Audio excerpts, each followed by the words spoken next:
Welcome to English with Leanne. Today is one of our national park videos. I am in Presidio National Park, and this is right by San Francisco. It's in San Francisco, actually. And if you can see right over here through the trees is the Golden Gate Bridge, and we are getting closer and closer. So, today's phrasal verb, the lesson we're having today in a national park, is to break up. And to break up has many definitions. Let's get started. Our first definition of to break up is one that you have probably heard of, and that is to end a romantic relationship. So, for example, you might say, my boyfriend and I broke up. And that is you saying that you are no longer dating. Or you might say, my friend is going to break up with his girlfriend. I hope she's not too upset. Or last week, my parents broke up. They're getting a divorce. Now, we do use to break up more in the dating than the marriage, but you could also make it work that way, like I did in the example. But that is by far not the only definition of to break up. But before we do the other definitions, let's take a quick look at the noun a breakup. And this is the end of a relationship. So you might say the group broke up, meaning like a band group, and that was the verb to break up. But if I wanted to use the noun, the group's breakup made headlines. And I'm saying that the group or the band's breakup was in the news, and it was big news.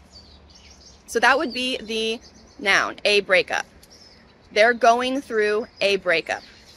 Notice, just like our other phrasal verb nouns, it is one word. Our second definition of to break up is when you are on the phone and you start hearing that static and the connection is falling apart, is no longer good. You might be on the phone and say, oh, I'm sorry, you're breaking up. And you're saying that you cannot hear them clearly through the connection. Our third definition of to break up is to disintegrate or to clear. And we use this often when we're talking about the weather and the clouds. You'll notice there are clouds or fog. If I say the clouds broke up in the afternoon, or the clouds are starting to break up, I'm saying that the clouds are going away. The sky is clearing.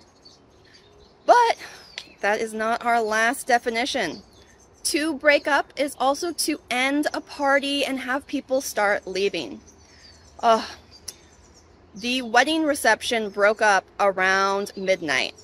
And I'm saying they started to end the party, the wedding reception, around midnight, and people started to leave, or the people started to clear the area by leaving. I think you're seeing a theme in these definitions. Our fourth definition of to break up is to end a fight, to stop something from happening or continuing.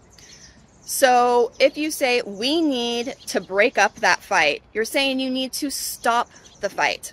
You can also break up other things. We need to break up the argument, or we need to break up the group, and you need to stop something from continuing.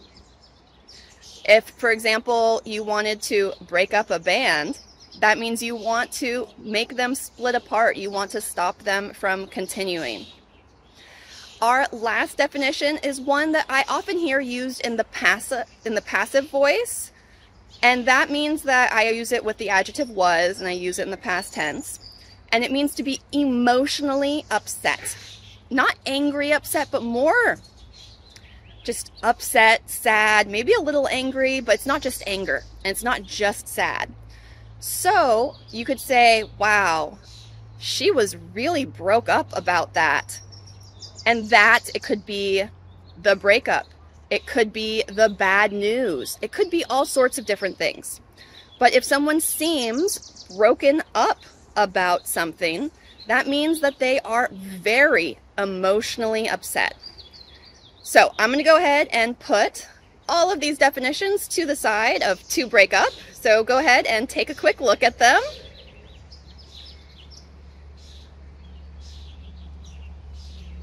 And go ahead and put an example down in the comments of using 1 or 2, maybe even 3 of these definitions of to break up. Good luck.